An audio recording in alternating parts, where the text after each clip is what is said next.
kulan ay soo qabanqaabiyeen ururka ardayda Soomaaliyeed ayna ka soo qayb galeen qaar ka mid ah ardayda Soomaaliyeed iyo aqoon-yahano ayaa lagu qabtay jaamacadda Islaamka ee dalka Malaysia. kulankaasi ayaa daahfur u ahaa soo dhaweynta fikirka midowga ardayda Soomaaliyeed ee ku nool daafaha caalamka ee dhawaantan bilowday.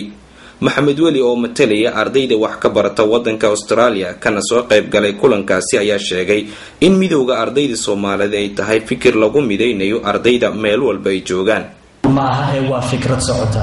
fikradaasi waxba ka khaldanaan kara waxba ka dhimanaan kara qof walba oo arday oo caawa halkan yimaada waxaan aad u jecelnahay sidaas daraadeed inaad ku biiriseen fikradaasi ay uga duwanaato fikradihii 20 sano ee la soo dhaafay quruxda badna ee la soo jeedinay laakiin xoogay markay socdaanba ay meeshii ku burburayeen. Professor Yahya Aamir oo ahaa asaasihii kulliyadda dhaqaalaha iyo maamulka jaamacadda Muqdisho oo booqasho ku jooga Malaysia ayaa isagana soo dhaweeyay isla markaana u mahad celiyay ardayda Soomaaliyeed ee bilowday fikirkan.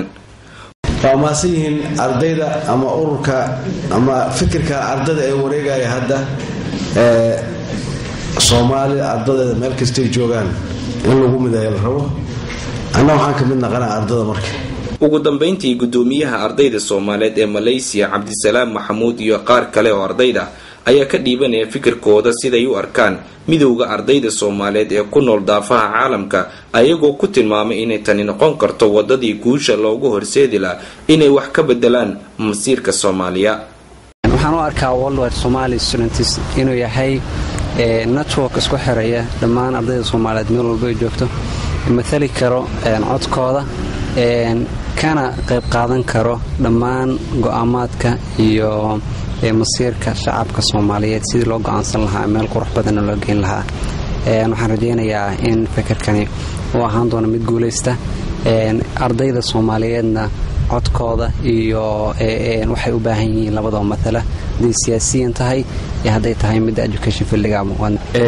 Somali Students Worldwide waxaan u arkaa urur wanaagsan haddii ay ku sifoobaan laba qodob. qodobka koobaad haddii ay ku sifoobaan wadaniyiin waxay noqon doonaan 13 nin ee badbaadisay ama xurriyadda gaarsiisay wadanka Soomaaliya. haddii qodobka labaad ay ku sifoobaan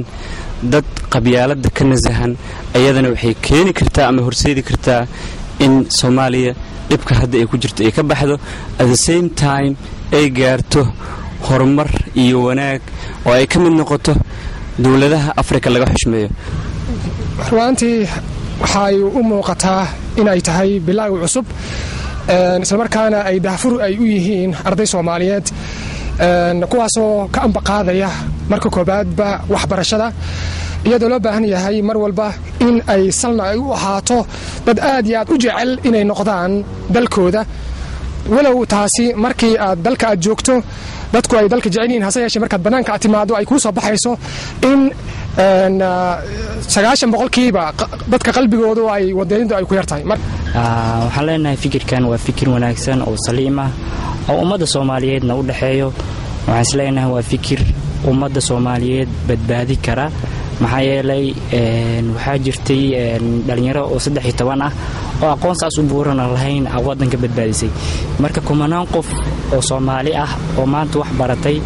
oo ay dhihaysa oo fikir badan haysa waxaa isleeyahay wadanka waa badbaadi karaan wax weyn oo ku soo kordhi karaan. fikirka ah Somali Worldwide Somali Students waa fikir aad u heer sare ah keeni karana u horseedi karana Soomaaliya xal waara maxaa yeelay Soomaaliya 20 sano ay tahay wadan burbursan dhinac walbana waa laga fiiriyay oo waa lagu xalin waayay hadii ahaan lahayd siyaasi iyo hadii ahaan lahayd diiniba. marka waxaan leeyahay waa the only chance oo noo haray ee aan ku wadankeeni 20 sano mootana aan dib ugu soo nooleyn karno